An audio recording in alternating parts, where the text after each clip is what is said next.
After Action Report, Philippines, January 1979. The following report is a brief after-action report by the undersigned concerning the activities in the Philippines from 6 to 14 of January 1979. It is not in any ways intended to cast some reflections on any person's professional ability or lack thereof, but merely the facts as I observed them. 1. Finances. Without financial backing, the recon could not have begun. Therefore, we must start with a word of gratitude to the banker. 2. Planning.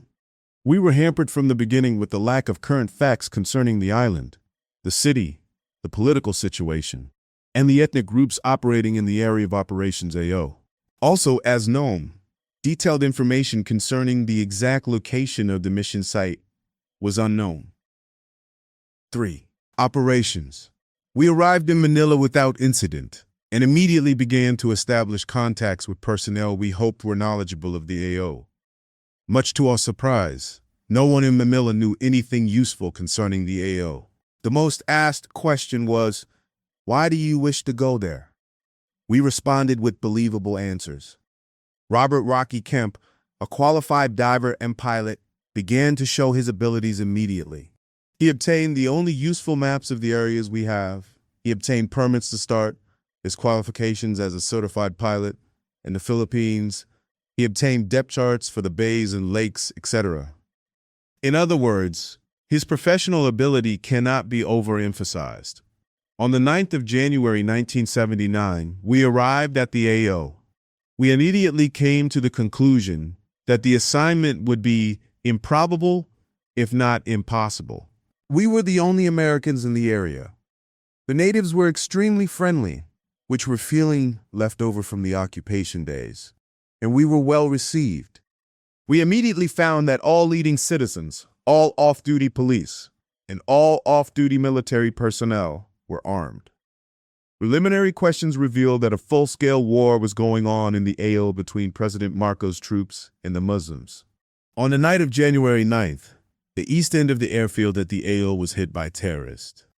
This was answered with a military barrage, rotary-winged gunships, and bombing runs by T-28 aircraft dropping 250-pound bombs. This action was followed by a search and destroy ground mission. Results of these missions were not revealed to the undersigned. We also learned, and later obtained photographs of, that on the night of the 9th, the forestry ministry at the AO was firebombed. On the morning of January 10th, Rocky and I went to the airfield to obtain an aircraft to perform an aerial recon of the AO. We were immediately picked up first by the Air Force G2, questioned, turned over to a group of civilian intel types, and finally placed in custody of the Military Central Command, where our interrogation was continued by an unknown colonel of Central Command. Our concocted stories held, and we were released and placed under house arrests within the city limits of the AO and told not to leave without permission. Note: Americans can go to Luzon as tourists. However, special permits are required to the AO.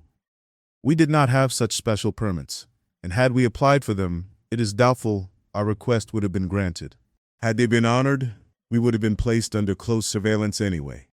On the 11th of January 1979, everyone left the AO and went back to Manila, except Rocky and myself. The two of us spent the next 24 hours attempting to formulate a plan to circumvent the house arrest placed by Central Command. During this time, we did make contact with a police captain, which may be the most valuable contact made during the entire trip. The situation deteriorated to the point that our very presence in the AO was inadvisable and would have been at a substantial physical risk to us. On the 12th of January, 1979, Rocky and I, after utilizing all known feasible options to complete the mission, flew from the AO to a city across the island on a heading of 92 degrees and flew directly over 2 or 3 lakes.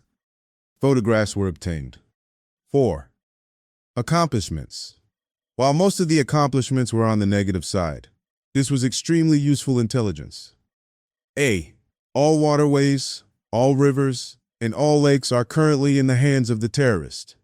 Government troops and local police units do not enter the actual AO except on search and destroy mission, do not overfly the area except high altitude, and have completely conceded the AO to the terrorist.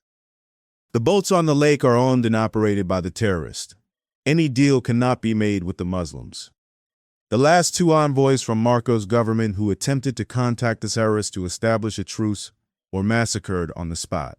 The military and police are using the same tactics on the island we utilized in Vietnam. Search and destroy, and the body count is the only thing that matters. B. Because of the depth and size of the two smaller lakes, there is no way an aircraft could have been in these waterways. The bottoms of the waterways and lakes are silt. However, the marshes and banks were observed to be solid enough to support heavy trucks. It is of my opinion that the aircraft, if still there, has to be in the lake south of the AO city, or in the large lake north of the AO. Many lakes, marshes, riverways, flooded rice fields, etc., do not show in the maps available in the U.S. Also, it is interesting to note that the maps published by the Philippine Coast and Geodetic Survey, dated 1977, are not accurate as to elevations, depths, and accurate locations. We now have the best maps available in photographs, quality unknown to me at this time. C. We did make various contacts in the AO and adjacent areas, which might be valuable according to the changing political situation. We shall cultivate these contacts, including Iranian contacts. D. Currently, it would take a battalion of well-trained, well-equipped personnel to take anything from the AO. Not only confrontation with the terrorists would be inevitable, but Marcos' troops would have to be fought as well. This was the first time I have been in an area of conflict when neither side was considered friendly. 5. Recommendations. A. Sit on everything until the political situation improves, but continue to cultivate the military and police officials and their families. B. When and if another trip to the areas is made, send no one on the mission who cannot live off the land. Eat the native foods, live with the natives when necessary, and who can stand filth in primitive conditions for prolonged periods of time. Send only those who can lie, cheat, kill when necessary, and know when. And above all, those who will not get shook when the unpleasant things start going down. We will need overseas proven professionals. C. Maintain contact with each other and only bring in contract personnel when needed. Very few of us have even the halfway story. Let us keep it that way. D. Because of the surface and subsurface water plant growths on and in the waters of the lakes and rivers, any location and recovery mission will by necessity be a full-blown diving operation. An actual penetration of the surface of the lakes will have to be cut in slash methods with a machete-type instrument. Crocodiles larger than man have been observed in the lakes and marshes. 6. Conclusions. I would like to continue research on this project to include an in-depth study of the political situation in the mid-1960s and then again listen to the tapes made by Larry B. It is my opinion that at this time, and with the resources available, an actual location and extraction would be impossible.